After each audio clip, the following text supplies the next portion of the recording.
It's so annoying just thinking about the sheer audacity of that laminated pink foreclosure notice taped to the front door. Like, almost losing a whole-ass house over $20 is literally the exact reason I started Sovereign Justice in the first place. Check this out. Take the number right now. Let's go hunting. The very next morning, I found myself pulling into the cracked asphalt parking lot of a dying strip mall on the absolute edge of Scottsdale city limits. This wasn't the glitzy, high-end part of town where the lawyers wore bespoke suits and drank sparkling water. This was the part of town wedged between a discount mattress warehouse and a questionably sanitary massage parlor. Vance's office was nestled right next to a neon sign that just said vape in flickering purple letters. I pushed open the heavy glass door, and an actual bell jingled above my head.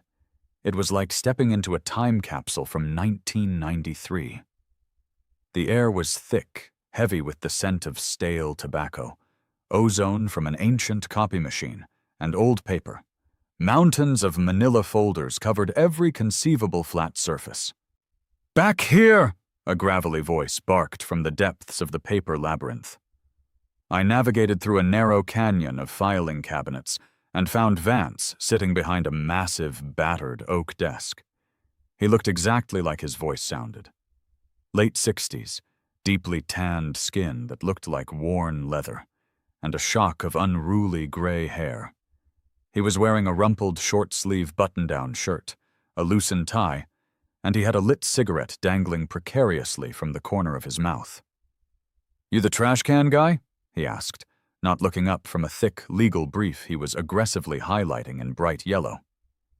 "I'm the guy paying you $5,000 to save my house from a clipboard-wielding tyrant," I said, taking a seat in a squeaky vinyl chair across from him. Vance grunted. He tossed the highlighter onto the desk, took a deep drag of his cigarette, and stubbed it out in an overflowing glass ashtray. $5,000 buys you my brain, my access to the county recorder's database, and a frankly unhealthy amount of obsession. It does not buy you a guarantee."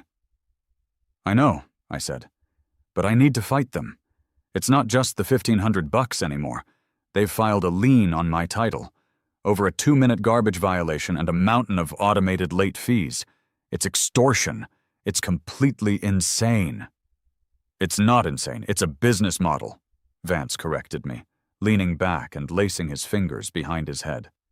HOAs, fundamentally, are unchecked microgovernments run by people who couldn't get elected to a real city council. They hire management companies like Apex because they want the power without the actual work. Apex comes in, installs their software, and turns the neighborhood into a toll booth. You sneeze wrong, you get a fine. You appeal, you get a fee. You ignore it, they take your house. It's perfectly legal, assuming they followed the rules to the letter. So, how do we beat them? I leaned forward, resting my elbows on a stack of property deeds. Vance smiled. It was a predatory, jagged smile. "We don't beat them by arguing the rules. We beat them by proving they have no authority to enforce them in the first place. You see, an HOA is just a corporation, and a corporation has to abide by the laws of the state of Arizona. And people like Brenda, they love enforcing the rules on you, but they are notoriously terrible at following the rules themselves." He swiveled around to a massive, clunky desktop computer that looked like it belonged in a museum, but the monitor was thick and yellowing. He furiously typed away on a mechanical keyboard that clacked loudly in the quiet office. "First things first," Vance muttered, his eyes glued to the screen. "We check their corporate status. Every HOA is a non-profit corporation, which means every year they have to file an annual report with the Arizona Corporation Commission. They have to list their board members, their registered agent, and pay a nominal fee. It's basic housekeeping." "What happens if they don't?" I asked. "If they miss it by a few months, they get a late fee. If they miss it for too long, the state administratively dissolves the corporation, which means, legally speaking, The HOA ceases to exist as a corporate entity. They lose their standing to sue, to collect assessments, and certainly to file a lien. My heart started hammering against my ribs. Are they dissolved? Vance squinted at the screen, clicking his mouse rapidly. Let's see. Desert Bloom Estates Homeowners Association. Incorporators filed in 1994. Annual reports filed in 95, 96, 97, skipping ahead, 2020, 2021. He paused. He leaned closer to the monitor. The reflection of the screen glowed on his glasses. Well? I pressed, practically vibrating in my chair. Vance sighed heavily and leaned back. They're in good standing. Filed their 2025 report 3 months ago. Brenda is listed as the registered statutory agent.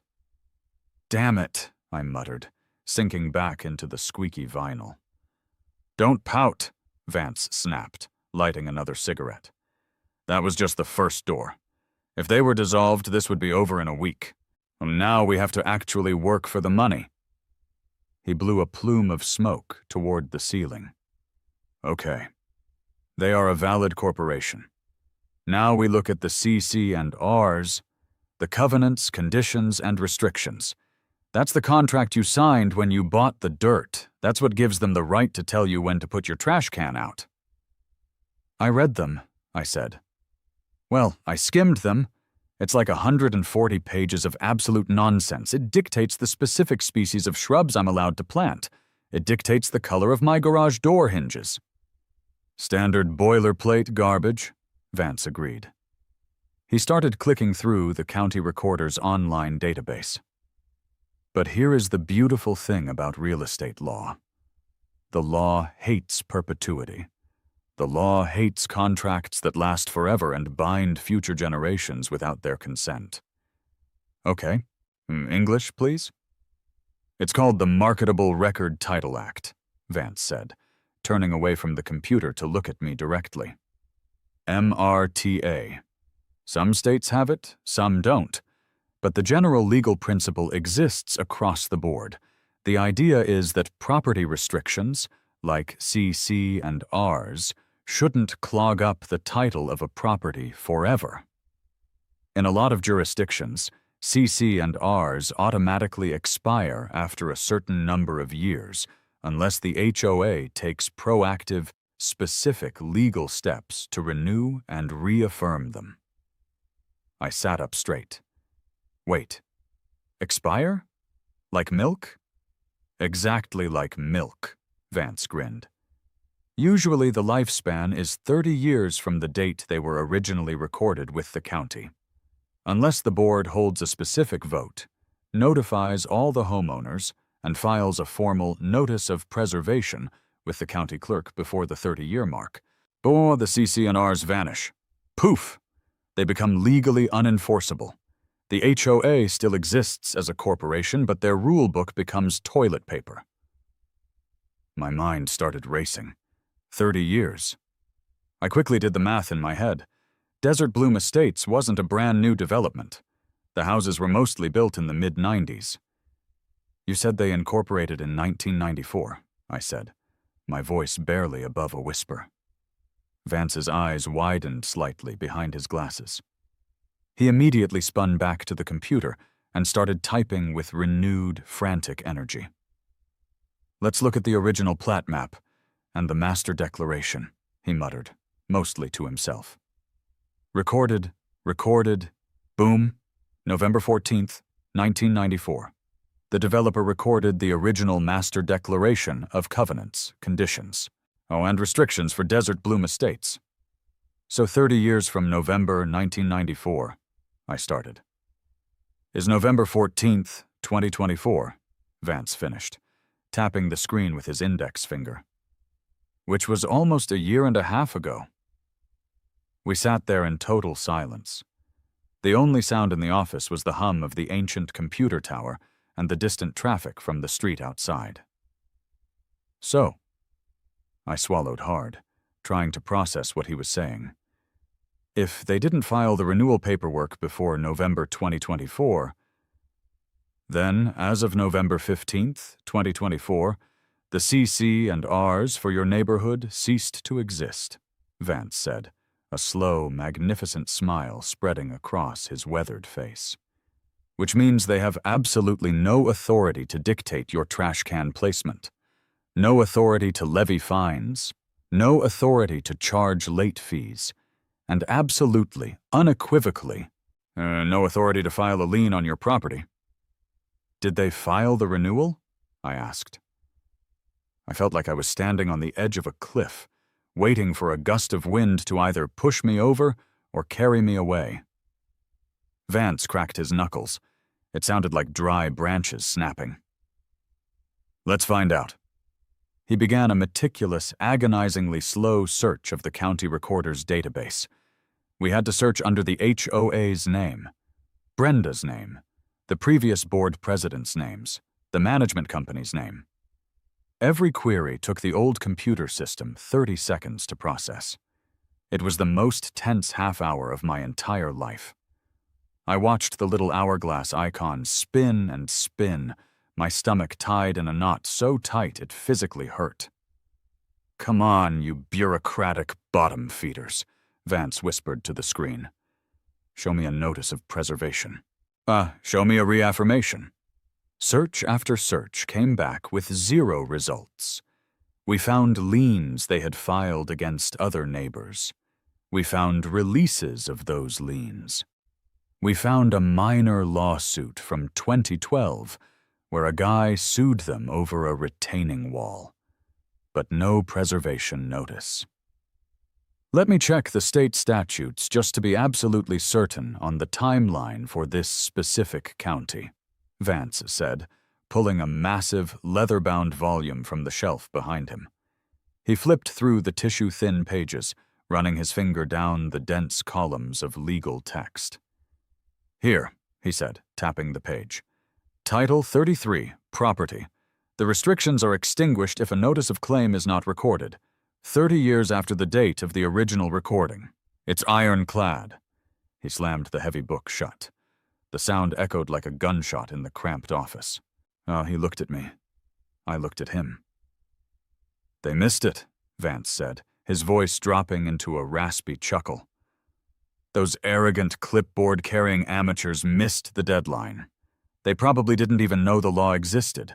They hired a property management company that only cares about collecting fees, not maintaining the underlying legal structure of the community.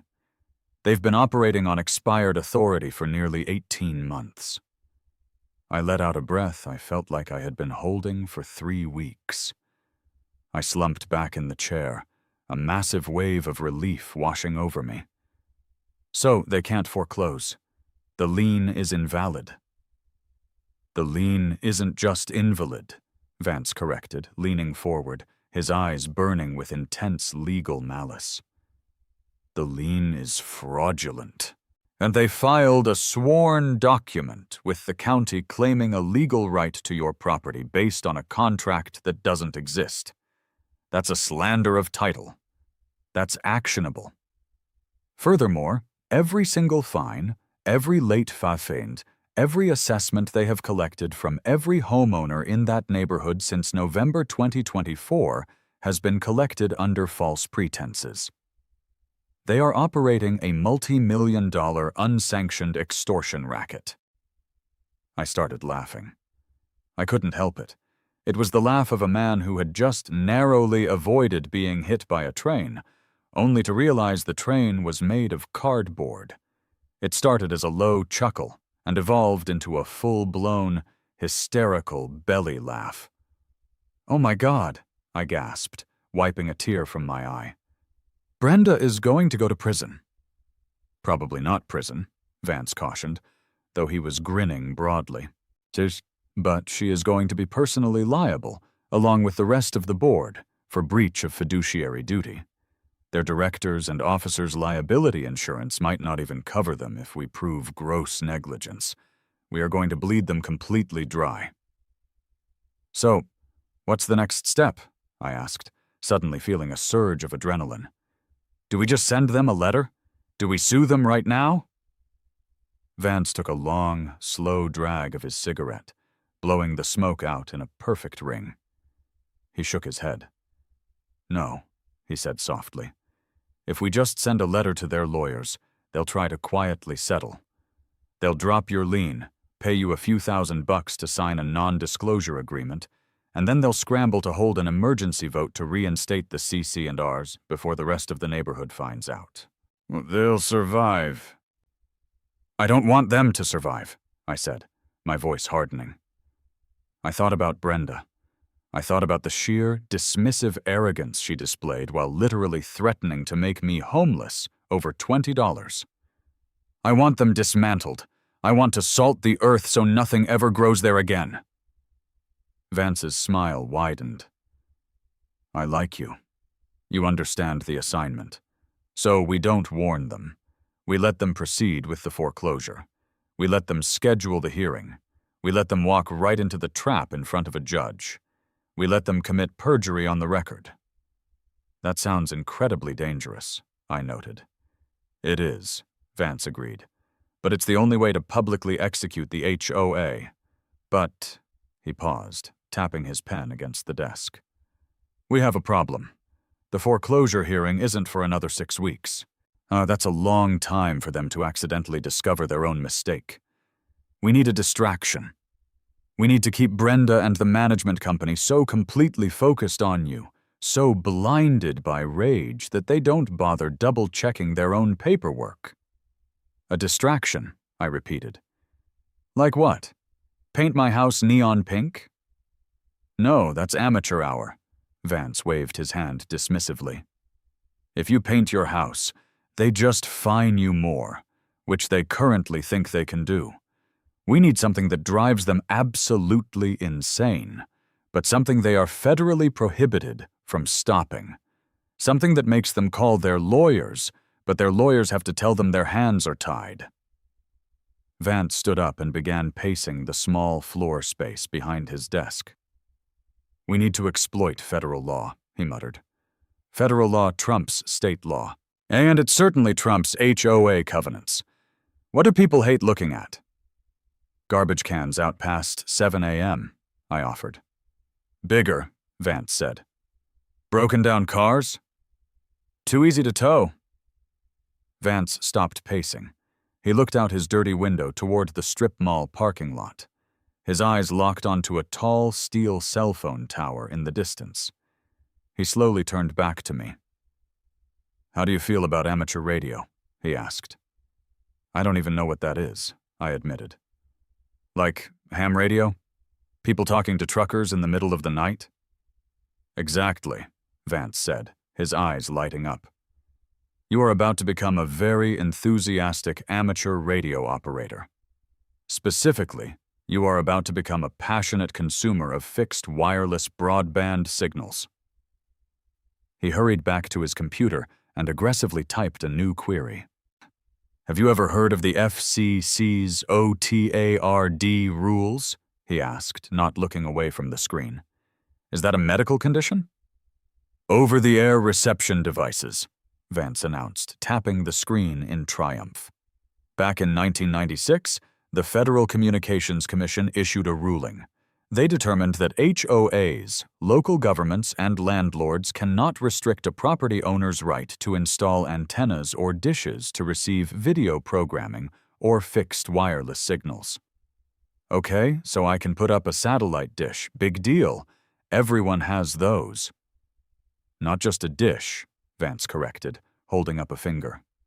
The rule states they cannot enforce restrictions that unreasonably delay or prevent installation, maintenance, or use, or that preclude reception of an acceptable quality signal. Now, if you happen to need a highly specialized, very large antenna mast to receive a specific type of fixed wireless broadband signal because you work from home and require ultra-low latency.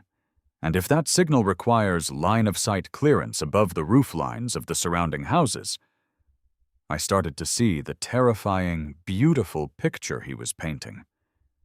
You're saying I can build a tower, I said. I'm saying, Vance grinned. That under federal law, you have the protected right to install a mast or tower to receive fixed wireless broadband. And while an HOA can theoretically impose reasonable aesthetic guidelines, they cannot stop the installation if those guidelines prevent you from getting the signal. And here is the kicker. We know how they have no legal authority anyway, but they don't know that. So when you start building a massive steel tower in your front yard, they will absolutely lose their minds. They will try to enforce their non-existent architectural guidelines. They will focus all their energy, all their legal budget, on stopping the tower. They will be so blinded by the tower, they won't even look at the MRTA expiration. It was brilliant. It was the ultimate bait and switch. We were going to wave a red cape in front of a very angry, very litigious bull. How big of a tower are we talking? I asked. The FCC usually protects masts up to 12 feet above the roofline without requiring specialized permits depending on local zoning, Vance said. Your house is what, 20 feet tall? So we are talking a 32-foot steel truss tower, right in your front yard, planted in a massive block of concrete. I pictured Brenda's face. I pictured her driving by in her golf cart, and her clipboard trembling as she stared up at a towering monument to federal communications law, completely powerless to stop it. I love it, I said. I'll hire a contractor today.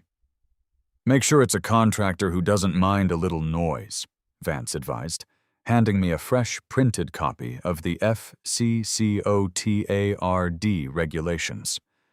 Because things are about to get incredibly loud. I left Vance's office feeling like a man who had just discovered he possessed superpowers.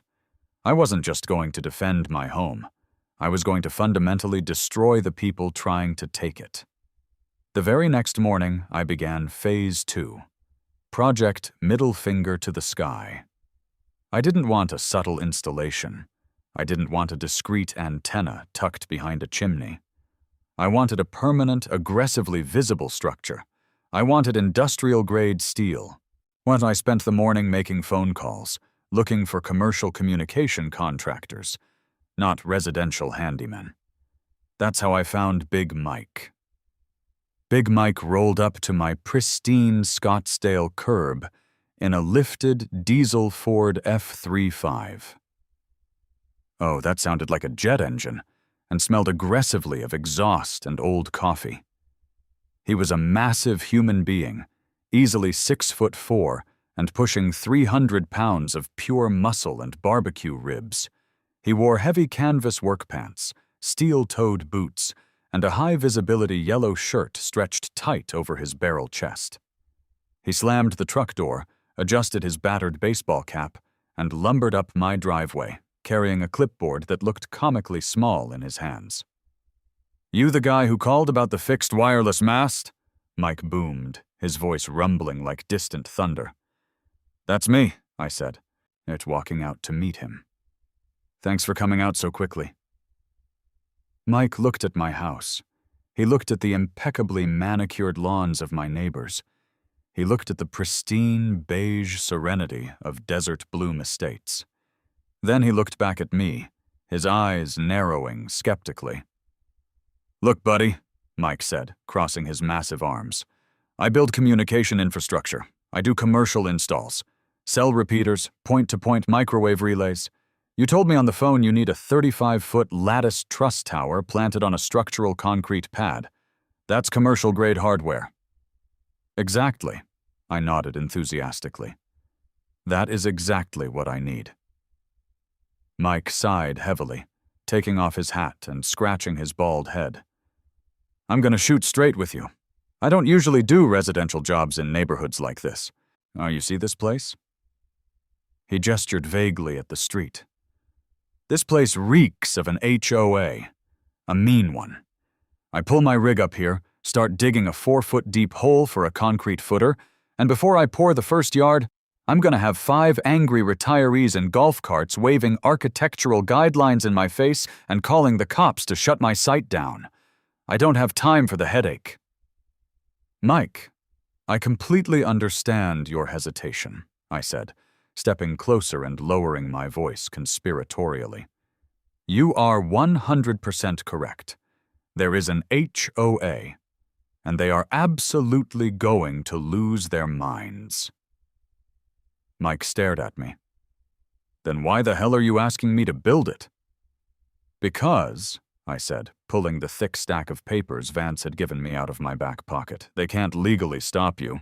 And I have the federal documentation to prove it." I handed him the FCCOTARD regulations. I had highlighted the relevant sections in bright neon pink. Mike took the papers reluctantly. He squinted at the highlighted text, his lips moving silently as he read. "Over-the-air reception devices," he muttered. "Preempts local restrictions. Prohibits unreasonable delay. Right to receive fixed wireless signals." He looked up at me, a slow grin starting to form on his rough face. "You're using federal communications law to bypass your HOA? I need a dedicated, ultra-high-speed, low-latency fixed wireless connection for my, highly specialized data trading job," I lied smoothly. "The signal requires direct line of sight to a repeater on the nearest mountain. Due to the trees and the roof lines in this neighborhood, and the antenna must be exactly 32 feet high. Anything less, and I lose the signal. Federal law dictates they cannot restrict the height if it compromises reception." "And you got a lawyer who backs this up?" Mike asked, raising an eyebrow. "I have a very expensive, very aggressive lawyer on retainer," I assured him. "Here is the deal, Mike. I will pay for the entire project up front. Cash, check, wire transfer, whatever you want. I will sign a waiver holding your company completely harmless from any civil litigation brought by the HOA. If the cops show up, I deal with them. If the angry ladies in golf carts show up, I deal with them. Your only job is to dig a massive hole, pour a metric ton of concrete, and bolt a giant steel tower to my front yard." Mike looked at the house again. Then he looked at the street. Finally, he looked at the pristine, beige house across the street, where a neighbor was currently using a pair of scissors to trim a wayward blade of grass along the sidewalk edge. Mike started laughing. It was a deep, booming laugh that echoed off the stucco walls. "Buddy, I have been fighting city planners and zoning boards for 20 years, Mike chuckled, handing the papers back to me. "I absolutely despise HOAs. If you are telling me I get to legally drop a 30-foot steel middle finger into the front yard of this Stepford Wives nightmare, and you're paying me up front to do it?" He extended a massive, calloused hand. "Where do you want the hole?" he asked. We walked out to the very front edge of my property line. Not near the house, where it might blend in with the architecture. Not in the backyard, where it would be hidden. I chose a spot exactly 10 feet back from the sidewalk, dead center in my front lawn. It was the most obnoxious, highly visible location possible. Anyone driving into the neighborhood would have to look at it. "Right here," I pointed to the grass. Mike pulled a can of neon orange marking paint from his tool belt. He shook it aggressively, the metal ball rattling inside. He sprayed a massive 4-foot by 4-foot orange square directly onto my perfectly manicured Bermuda grass. "We need a serious foundation for a 32-foot freestanding lattice mast," Mike explained, kicking the ground. "Wind load in this valley can get nasty during monsoon season. I'm bringing an excavator in tomorrow morning. We dig 4 feet down. We drop in a rebar cage. We pour 3 yards of high-strength concrete. We set the J-bolts. We let it cure for a couple of days. Then we bring in a crane truck and drop the mast on top." "It sounds beautiful," I said. "How loud is the excavator?" "Loud enough to wake the dead," Mike grinned. "Perfect. What time do you start?" "City noise ordinances usually lift at 7 a.m. Mike said. Great. I want that diesel engine firing up at exactly 7:01 a.m., I said, a wave of pure, petty vindication washing over me. Not a minute before. Mike went back to his truck, drew up a contract on his tablet, and I handed him a cashier's check for the entire cost of the project. It was a massive chunk of my savings, but sitting in my living room that night, looking out the window at the neon orange square glowing in the moonlight, I didn't regret a single penny. The trap was set. Now, I just needed the prey to take the bait. The next morning, at exactly 6:55 a.m., I was sitting on my front porch, drinking a cup of coffee. The air was still cool. The neighborhood was completely silent. The only sound was the gentle hum of a pool pump somewhere in the distance. At 6:58 a.m., the ground began to vibrate. A low, throaty rumble echoed down the street. It sounded like an approaching tank. Turning the corner onto my quiet suburban cul-de-sac was Big Mike's F-35O, hauling a massive, heavy-duty flatbed trailer. Sitting on the trailer, strapped down with heavy chains, was a yellow Caterpillar mini excavator. Following right behind Mike was a massive, churning cement mixer truck from a local commercial supply company. They parked right in front of my house, the diesel engines idling loudly, pumping plumes of exhaust into the pristine morning air. Mike hopped out of his truck, one wearing a hard hat and an incredibly bright safety vest. He waved at me. I checked my watch, 7 a.m. "Fire it up!" Mike yelled over the noise, signaling to his operator. At exactly 7:01 a.m., the operator fired up the Caterpillar. The engine roared to life with a deafening clatter. He unchained it from the trailer, lowered the steel ramps with a massive clang that echoed off the surrounding houses, and slowly drove the machine down onto the street. The metal treads chewed into the asphalt as he pivoted, facing my front lawn. He drove the excavator up over the curb, the tracks tearing deep, ugly gashes into my perfect grass. He positioned the massive steel bucket directly over the neon orange square. Across the street, I saw a set of blinds twitch. Next door, a front door slowly opened, and a man in a bathrobe stepped out, and holding a newspaper, staring in absolute, stunned silence at the heavy machinery idling in my yard. "Dig!" Mike yelled. The operator pulled a lever. The hydraulic arm hissed loudly, and the steel bucket plunged violently into the earth. It ripped out a massive chunk of sod, dirt, and sprinkler pipes, lifting it high into the air. It was the most beautiful thing I had ever seen. Within 10 minutes, my front yard looked like a war zone. The excavator had dug a massive, gaping crater. Piles of loose dirt were mounded up on the grass. The cement truck was slowly backing up the driveway, its backup alarm beeping loudly. Beep, beep, beep, cutting through the quiet morning like a knife. That's when I heard it. The high-pitched, frantic whine of an electric motor being pushed to its absolute limits. Coming around the corner, sun taking the turn so fast the vehicle almost tipped onto two wheels, was the Easy Go golf cart. The yellow light on top was spinning wildly. Brenda had arrived. She slammed on the brakes, skidding to a halt inches from the back tires of the cement mixer. She practically leaped out of the golf cart, her face flushed a deep, violent shade of purple. She wasn't carrying her clipboard. She was clutching a thick, 3-ring binder to her chest. She marched up my driveway, dodging a massive clod of dirt the excavator had just tossed aside. She marched straight toward me, her eyes wide with unadulterated fury. "What in the name of God is happening here?" she screamed, her voice completely cracking over the roar of the diesel engines.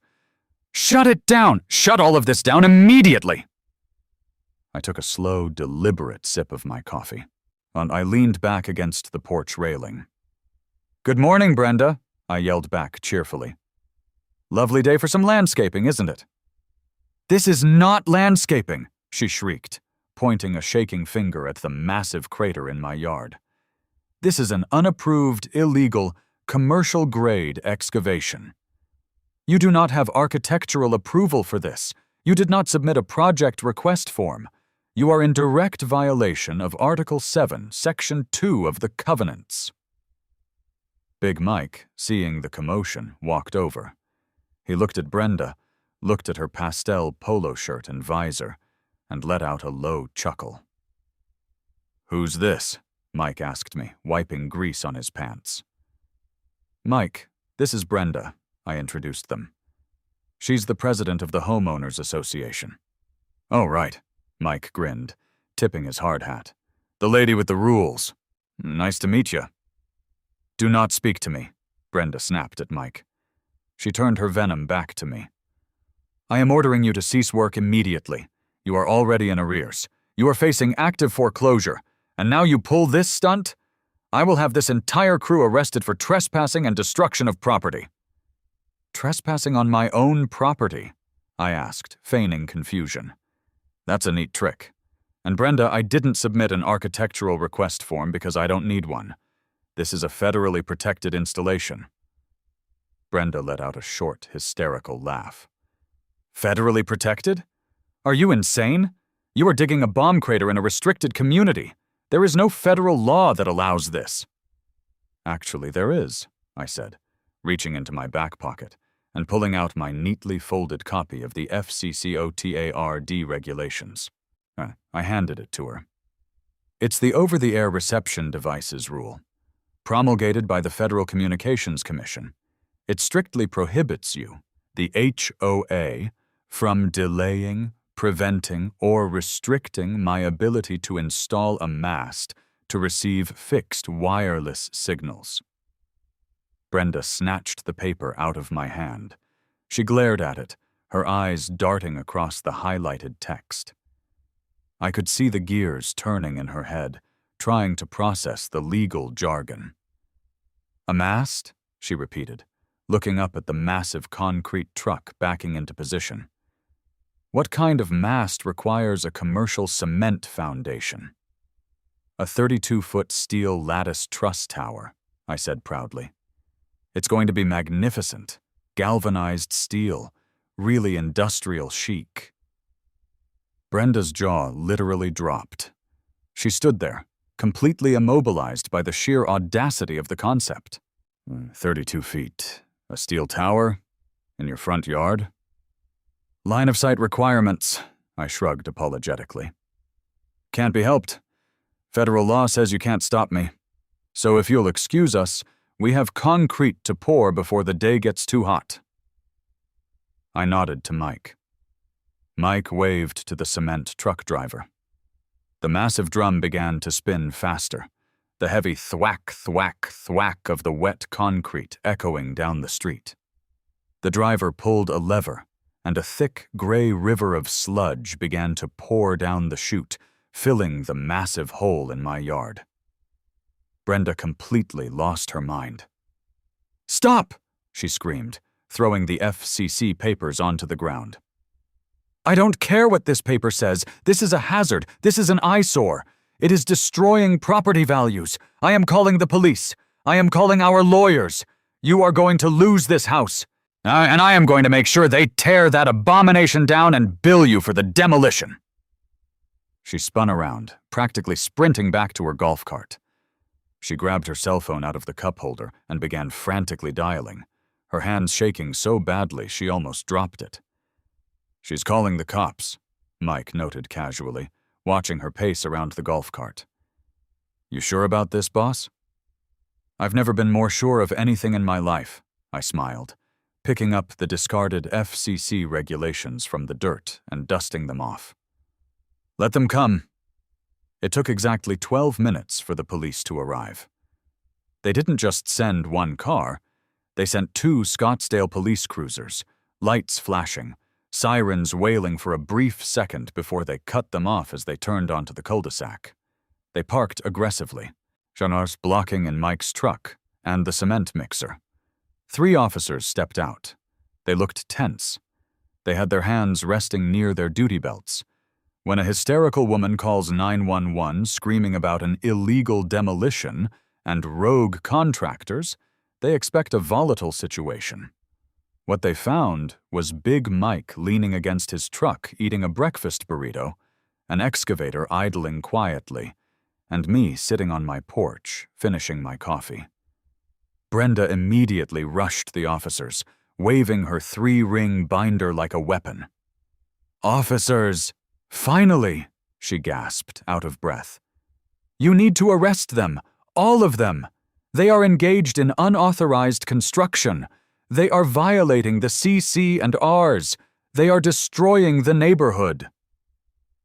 The lead officer, a tall, older guy with a graying mustache, held up a hand to stop her. He looked past her, taking in the massive concrete pad that had just been poured, the rebar sticking out of the top, and the heavy machinery. He walked slowly up my driveway. "Who owns this property?" the officer asked, his voice calm and authoritative. "I do, officer," I said, standing up and walking down the steps to meet him. "How can I help you?" "We received a frantic call about illegal demolition and a disturbance," the officer said, looking between me and Brenda. "What exactly is going on here?" "He is building a commercial radio tower in his front yard," Brenda yelled from behind the officer. "It is illegal. He didn't get HOA approval." The officer turned to look at Brenda, his expression deadpan. "Ma'am, please step back. Let me talk to the homeowner." He turned back to me. "Is that true? You're building a tower?" "I am installing a mast for fixed wireless broadband reception," I corrected politely. "It's being installed by a licensed and insured commercial contractor." I pointed to Big Mike, who gave the officer a lazy salute with his burrito. "Do you have a city permit for this?" the officer asked. City zoning code allows for residential masts up to 12 feet above the roofline without a specialized structural permit, provided they meet setback requirements, I recited smoothly, having memorized the local ordinances with Vance the day before. "We are well within the setbacks. We are completely compliant with city code." The officer nodded slowly. He had clearly dealt with neighborhood disputes before. He recognized immediately that this wasn't a criminal matter. It was a civil dispute masquerading as an emergency. "Okay," the officer said, pulling out a small notebook. "But the HOA president here says you don't have their approval." "I don't need their approval," I said, handing the officer the heavily highlighted FCC document. Under the Federal Communications Commission's OTARD rules, the HOA is legally prohibited from enforcing any restriction that prevents or unreasonably delays the installation of this specific type of reception device. Federal law preempts their rulebook. The officer took the paper. He read the highlighted section. Then he read it again. I could see the corners of his mustache twitching as he suppressed a smile. He was a cop in Scottsdale. He undoubtedly spent half his shifts dealing with entitled HOA board members calling the police over parked cars and barking dogs. He handed the paper back to me, and he turned around and walked over to Brenda. "Ma'am," the officer said, his voice flat, "this is a civil matter." "It is not a civil matter," Brenda shrieked, stomping her foot. "He is destroying the aesthetic continuity of the community. He is in violation of a contract."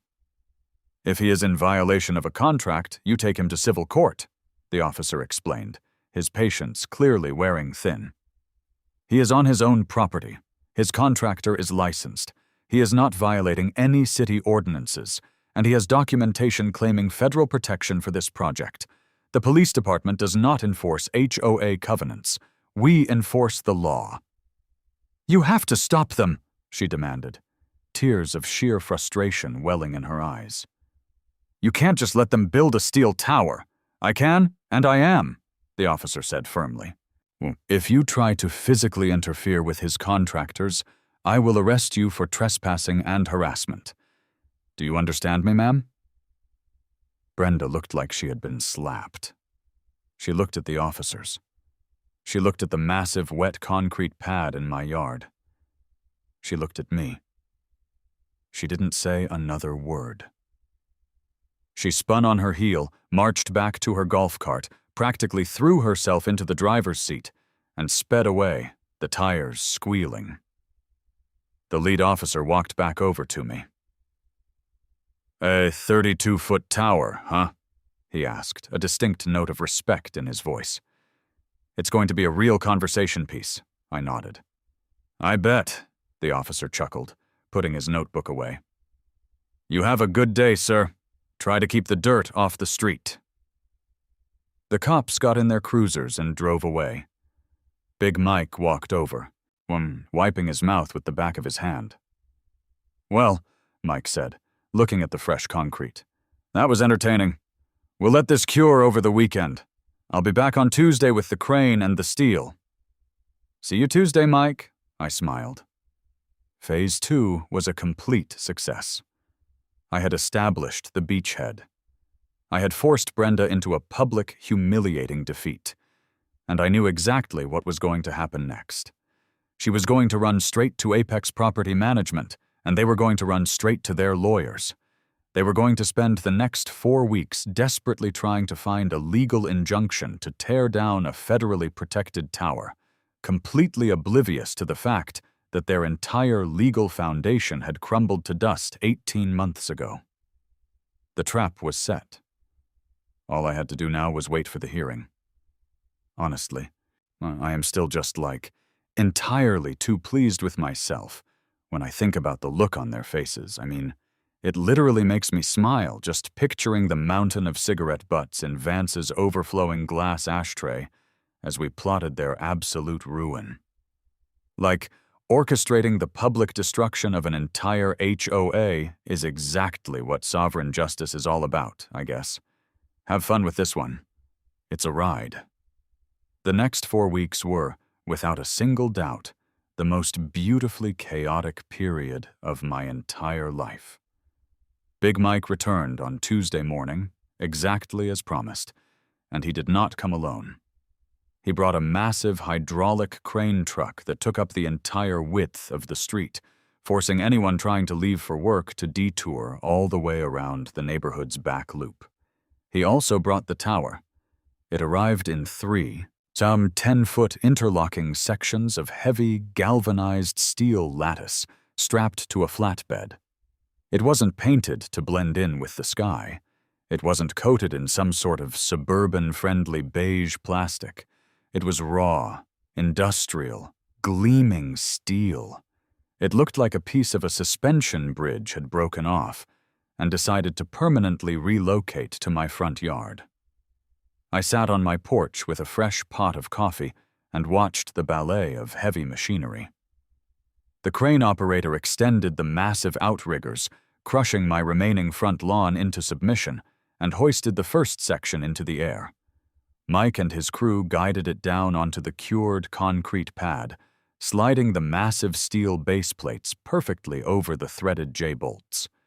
They attacked the bolts with pneumatic impact wrenches, the rapid, a deafening clack, clack, clack, clack, echoing off the stucco walls of the surrounding houses like machine gun fire. By noon, the tower was up. All 32 feet of it. It cast a long, intricate shadow across my driveway and straight into my next-door neighbor's living room window. Mike even installed a small, flashing red aviation obstruction light at the very top, which was completely unnecessary for a 32-foot structure, but he told me he had an extra one lying around the shop and thought it would really pull the piece together. He was an artist. "She's a beaut!" Mike yelled down from a ladder, tightening the final guy wire bracket. "Wind rating is 140 miles an hour. An F3 tornado will take your house into the next zip code, but this tower isn't going anywhere." "It's perfect, Mike," I said, unshielding my eyes from the sun as I looked up at the metallic monstrosity. "It really captures the essence of federal preemption." The neighborhood reaction was instantaneous and hysterical. By the time Mike packed up his rig and rumbled out of Desert Bloom Estates, I had 3 angry voicemails on my home phone from anonymous neighbors, and Brenda had performed no less than 4 high-speed drive-bys in her easy-go golf cart. She didn't stop to talk. She just drove past, her knuckles white on the steering wheel, her face locked in an expression of pure, unadulterated rage, furiously taking photos with an iPad. Over the next month, the paper war escalated to a level of absurdity I didn't think was legally possible. And Apex Property Management Solutions abandoned all pretense of automation and started sending me certified letters via overnight FedEx. The first letter was a cease and desist order regarding the illegal commercial structure. I took a roll of heavy-duty duct tape, marched out to the front yard, and taped the letter directly to the steel base of the tower. The second letter arrived 3 days later. It was a formal notification that my account had been assessed a $500 egregious architectural violation fine, compounding daily until the structure was removed. I taped that one right next to the first. By week 3, the base of my tower looked like a heavily decorated bulletin board of bureaucratic panic. I had letters threatening injunctions, letters threatening to hire outside contractors to dismantle the tower at my expense, and letters from the HOA's law firm demanding I immediately halt my campaign of terror against the community standards. Every single one went right onto the steel lattice. Through it all, I didn't respond. I didn't call Kevin at Apex. I didn't write an appeal. I just sat back and let them completely exhaust their resources and their sanity, entirely focused on the giant metal middle finger in my front yard. Vance had been absolutely right. The tower was a red cape, and Brenda was charging it with everything she had. They were so consumed with fighting the FCC loophole that they didn't spend a single second looking at their own foundational documents. Then came the climax. The second Tuesday of the month. The Desert Bloom Estates Homeowners Association monthly board meeting and public hearing.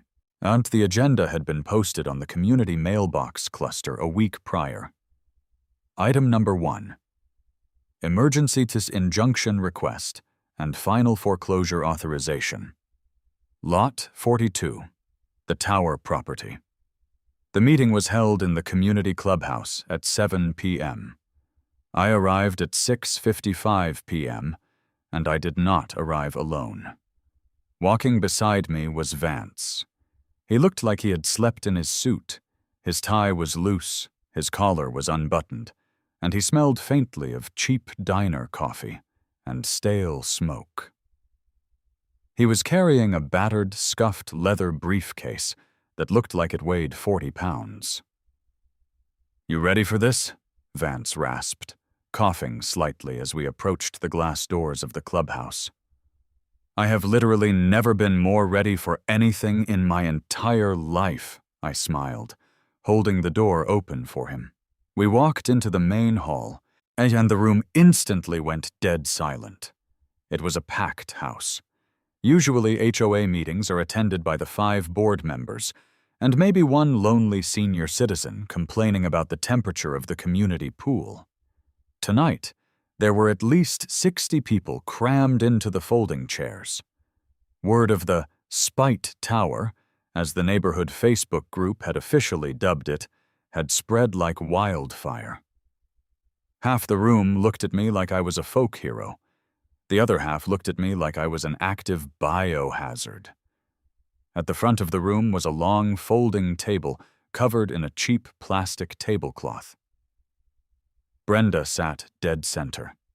She was wearing a severely tailored navy blue blazer over a white blouse, looking like a low-rent dictator preparing for a military tribunal.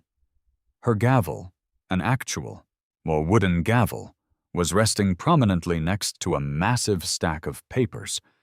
To her right sat a guy in his late 20s wearing an incredibly shiny, tight gray suit. He had slicked back hair, a Bluetooth earpiece permanently wedged into his ear, and a smug, punchable smile. He was rapidly tapping on a laptop. That had to be Kevin, or some other drone from Apex Property Management. To Brenda's left sat the muscle. He was an older man, maybe in his 50s, wearing a bespoke pinstripe suit, a gold watch that cost more than my car, and an expression of supreme, condescending boredom. This was the HOA's retained legal counsel. Let's call him Chad. Chad looked like a guy who billed $400 an hour to write threatening letters to retirees. Vance and I walked down the center aisle, as I felt every single eye in the room burning into my back. We didn't sit in the audience. We walked right up to the front row, directly facing the board's table, and sat down. Vance dropped his massive leather briefcase onto the floor with a heavy, deliberate thud that echoed in the silent room. He slumped into his folding chair, crossed his legs, and began loudly rummaging through his pockets for a pen. Brenda glared at me. Her eye was actually twitching. The small vein on the side of her temple was pulsing rhythmically. She picked up her gavel and slammed it down on the table so hard the plastic tablecloth tore. "This meeting of the Desert Bloom Estates Homeowners Association is now called to order," she barked into a cheap microphone that immediately fed back, sending a high-pitched squeal through the room. People covered their ears. As Brenda cleared her throat, aggressively adjusting her blazer. "We will be skipping the reading of the previous minutes and the treasurer's report to immediately address the emergency action item on the docket, Lot 42, the unauthorized commercial-grade communication tower and the pending foreclosure action for unpaid delinquent assessments." She pointed a shaking finger directly at me. "The homeowner of Lot 42 has engaged in a campaign of deliberate, malicious insubordination," Brenda announced to the crowd, her voice dripping with venom. "He has ignored community standards. He has refused to pay his legally levied fines, and he has constructed a dangerous, unapproved steel eyesore that is actively destroying our property values. Tonight, and the board will vote to finalize the non-judicial foreclosure of his property to recover the debt of $1,575, and we will be seeking an immediate court order to have his illegal structure forcibly dismantled." A murmur of agreement rippled through the half of the crowd that hated me. Chad, the expensive lawyer, leaned forward and adjusted his microphone. "If I may, Madam President, the legal standing of the association is absolute in this matter. The covenants, conditions, and restrictions are a binding contract. The homeowner has brazenly violated Article 4 regarding trash receptacles and Article 7 regarding architectural modifications. We have followed all statutory notification requirements for the lien and the foreclosure. The homeowner has no legal defense." Vance stopped rummaging for his pen. He slowly leaned forward, was resting his elbows on his knees, and looked directly at Chad. "No legal defense?" Vance repeated, his raspy voice carrying easily through the quiet room without a microphone. "That is a fascinating legal theory, counselor. I'm curious, did you get your law degree out of a cereal box? Or did you just skim the Wikipedia page for property law on your drive over here?" The room collectively gasped. Chad's smug smile vanished instantly, replaced by a dark, angry scowl. He sat up completely straight, gripping his gold pen like a weapon. "Excuse me?" Chad snapped. Who are you? And who gave you the floor? My name is Vance. I represent the homeowner of Lot 42, and I don't need you to give me the floor because you don't actually have any authority to govern it, Vance said calmly. He reached down, just popped the brass latches on his heavy briefcase, and pulled out a thick stack of documents. Mr. Vance, Brenda interrupted, slamming her gavel again. You are out of order. This is a board meeting, not a courtroom. We are not hearing arguments regarding the fines. The timeline for appeal has passed. The homeowner is in default.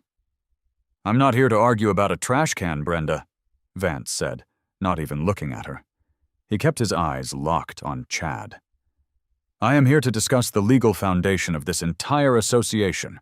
Tell me, counselor, since you are advising this board to seize a man's home, you are obviously intimately familiar with the governing documents, correct? I am entirely familiar with the CC and RS, Chad scoffed, puffing out his chest.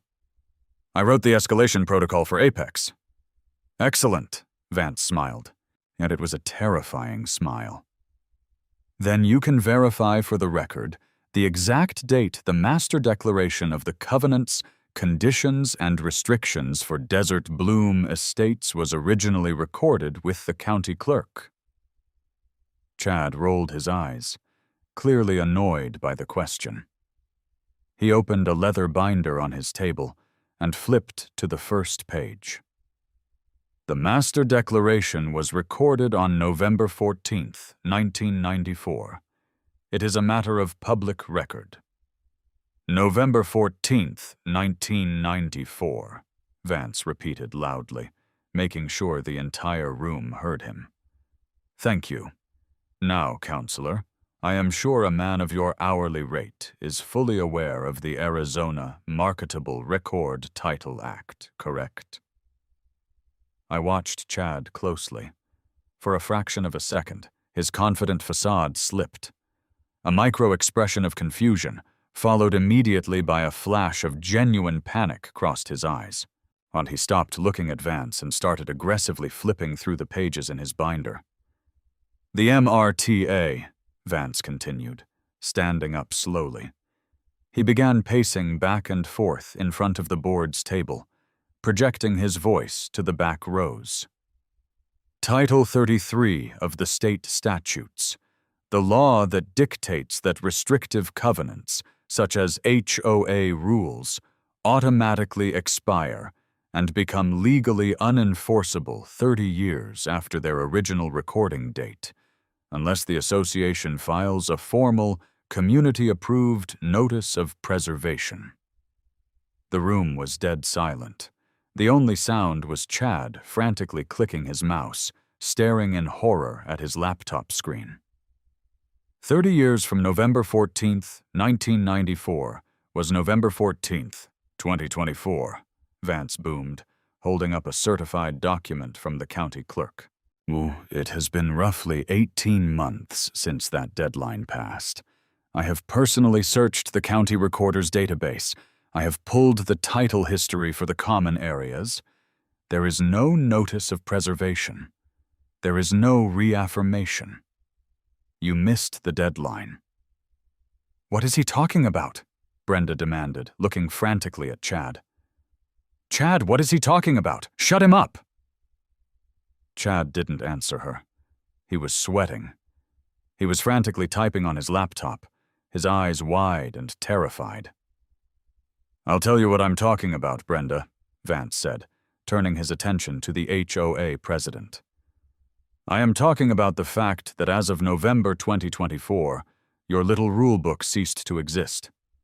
The CC and Rs are extinguished. Void. Dead. You said you are a corporate entity with absolutely no governing documents and no authority over private property. Vance walked up to the table and slammed a stack of papers directly in front of Brenda.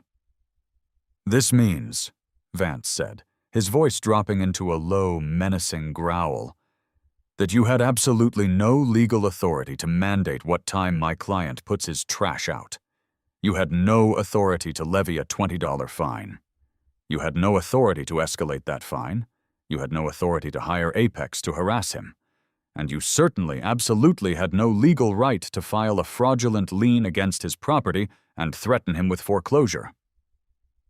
The crowd erupted. Total, unmitigated chaos. People were standing up, shouting, pointing fingers. The neighbors who had hated me a minute ago suddenly realized what Vance was saying. "Wait, but does that mean I don't have to paint my fence beige?" A guy in the back row yelled over the din. "Does that mean the $300 fine I paid last month for my Christmas lights was illegal?" A woman in the third row screamed, pushing her way toward the aisle. Brenda was pounding her gavel like a mad woman, her face completely flushed, tears of sheer panic welling in her eyes. "Order! Order in this meeting! Chad, do something! Tell them he's lying!" Chad slowly closed his laptop. He didn't look at Brenda. He didn't look at the crowd. He looked at Vance. The arrogant, highly paid lawyer looked completely defeated. He knew he had been caught sleeping at the wheel. He knew he had rubber-stamped an automated foreclosure process without doing the basic due diligence on the underlying contract. "Madam President," Chad said, and his voice trembling slightly. He reached into his suit jacket, pulled out a handkerchief, and wiped his forehead. I need to review the county filings immediately. If what opposing counsel is asserting is correct regarding the MRTA deadline, the association's standing is completely compromised." "Compromised!" Brenda shrieked, the microphone squealing again. "What does that mean?" "It means," Vance answered for him, leaning over the table so his face was inches from Brenda's, "that every single fine, fee, and assessment you and Apex have collected since November 2024 constitutes wire fraud, mail fraud, and extortion under false pretenses. It means you filed a fraudulent lien on my client's title, which is a felony in this state." Kevin, the slick guy from Apex Property Management, suddenly stood up, while his chair screeched loudly against the linoleum floor. "Apex Property Management Solutions acts solely as a vendor executing the directives of the Board of Directors," Kevin practically shouted, his voice completely devoid of its previous corporate smugness. "We rely on the association's legal counsel to ensure all directives are lawful. If the association was operating without valid CC and RS, that is a failure of the board. Apex assumes zero liability." Kevin didn't even wait for a response. He grabbed his laptop, shoved it into his messenger bag, and literally ran out the side door of the clubhouse. "Kevin, come back here!" Brenda screamed, her voice cracking in pure desperation. But Kevin was gone. The rats were abandoning the sinking ship. Chad stood up next. He picked up his leather binder, refusing to make eye contact with anyone. "Now, Madam President, effective immediately, my firm is terminating its representation of the Desert Bloom Estates Homeowners Association due to an unresolvable conflict of interest. I strongly advise you to seek independent criminal defense counsel."